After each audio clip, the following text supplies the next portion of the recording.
everybody, we are down here on Naughty Cat in south of Sanibel Island near Fort Myers Beach. We're going to be sailing this catamaran back to Port Charlotte. This is a place where they had some work done on it, but the Gulf Marine. Check out the size of this travel lift, man. Look at that thing. It's got to be a 100-tonner. The water's really low, but I should show you this boat over here. It's got to be about a 130-foot boat right there behind this boathouse up on stands.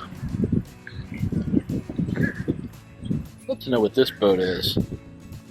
You're wondering if it's an Irwin, but I like the little raised tow rail all the way around it. But what's kind of wild is that integrated swim platform on the back. How wild is that? Alright, starboard motor's fired up. It is about 7:30 in the morning and we are just leaving the shipyard. You can see just how shallow the water here is at low tide, and we're staying close to the channel before our first bridge. So as we rounded the corner and started to head toward the bridge, there's always that moment you get nervous, and it doesn't matter how much clearance you have, there's a pucker factor there.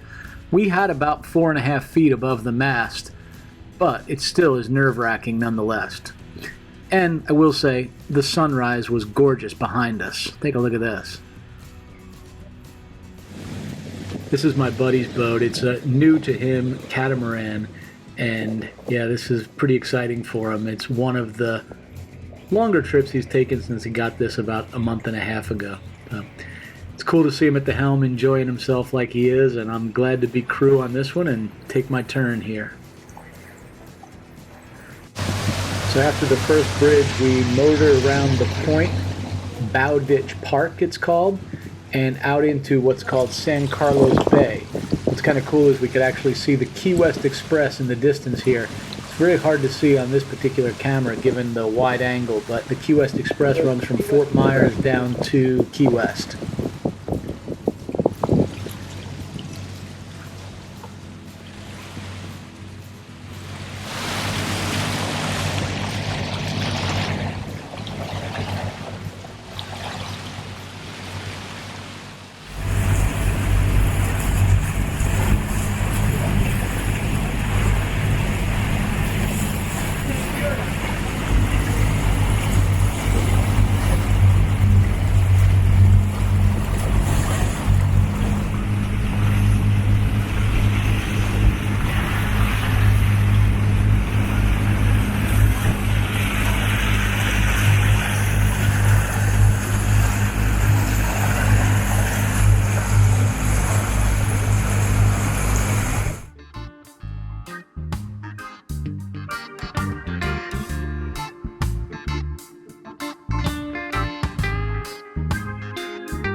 It's nice just to enjoy the sights and the sounds of sailing, or motoring in this particular case. So this is the owner and his wife, captain and first mate, and we're on this catamaran heading up. So we are about to go under the Sanibel Causeway Bridge, which should be our last bridge before we finalize the trip. Once past the Sanibel Causeway Bridge, you can see it in the distance here, we had to sort of go north a little bit before we could turn west into a channel. It's surprisingly shallow around all of these small islands, so we were being cautious to make sure that we stayed in the channel and followed our path. So as we continued along, you can see some of the condos to our east, to the right here, and that's on North Fort Myers Beach. We were watching some dolphins, but I couldn't catch them on film. So one of the cool things about doing any kind of traveling along the intercoastal waterway or sort of some common paths are you see all kinds of boaters. And the irony of this one is, this is a boat called Tortuga that actually used to harbor in the same marina that we did in Louisiana. So right after they passed, I yelled across, "Hey, Mandeville!" and they waved back. It was pretty cool. It is so nice to be out on the water.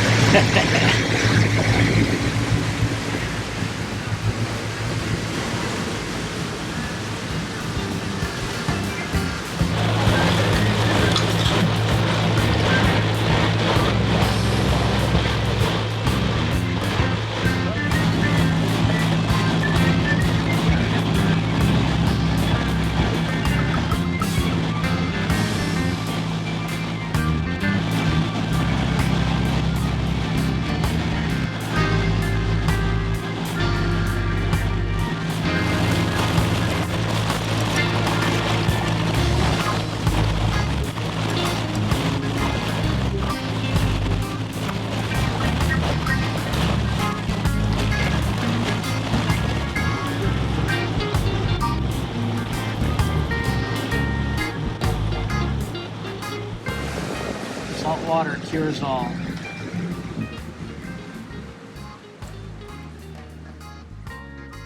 So this whole area south of Charlotte Harbor and north of Naples just has all of these small islands. I don't even know the names of all of them. We were looking on the charts, but you can kind of see this island here. It's a pretty good size. On some of them we saw people pull up with their boat and camping. You can kind of see across the way, you see another little island over here, completely uninhabited with neat little beach landing areas. You could anchor out and take your dinghy up onto them. It was really, really a cool area. And the other neat thing is some of the boats you pass, especially in these narrower channels where the body of water is wide, but the deep part is pretty narrow. So, yeah, look at the size of this thing. This is probably about a 75-footer, 3 decks, really nice looking.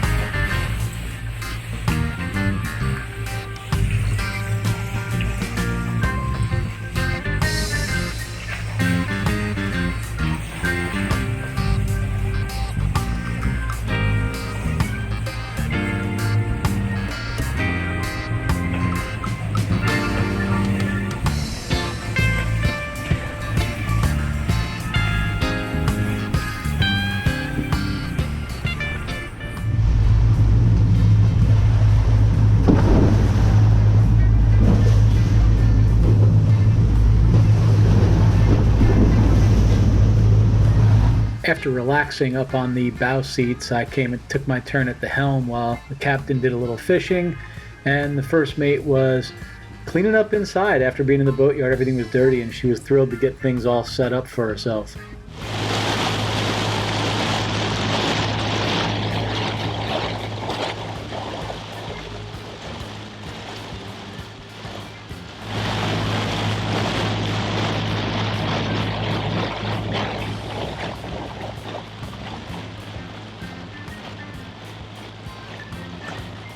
We continued north on the west side of Pine Island.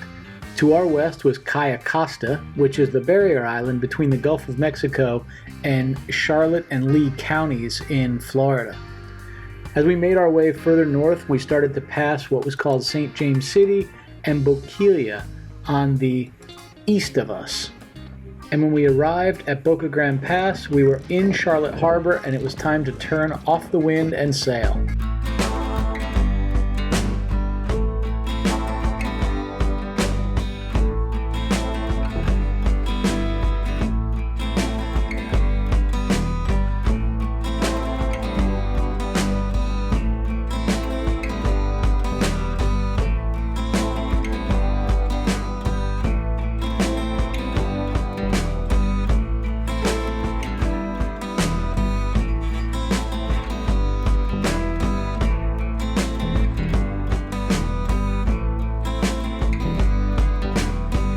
After sailing under some light winds, it was finally time to lower the sails, fire up the iron jenny, and head on into the entrance for the marina.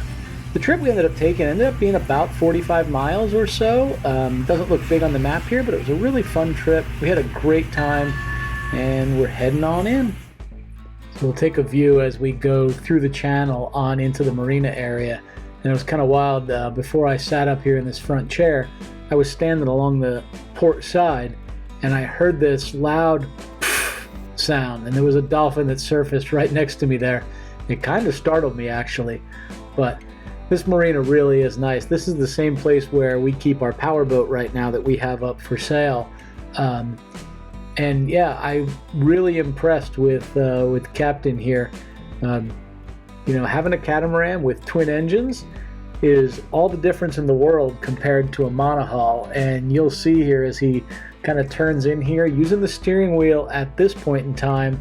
But I'll go ahead and stop talking here in a second. As he goes down the aisle, you'll see how expertly he's able to just slowly make his way to starboard, pop the starboard engine into reverse, rotate it on its axis, and back right into the slip. Easy peasy lemon squeezy, as they say. Hope you guys enjoyed the ride along with us.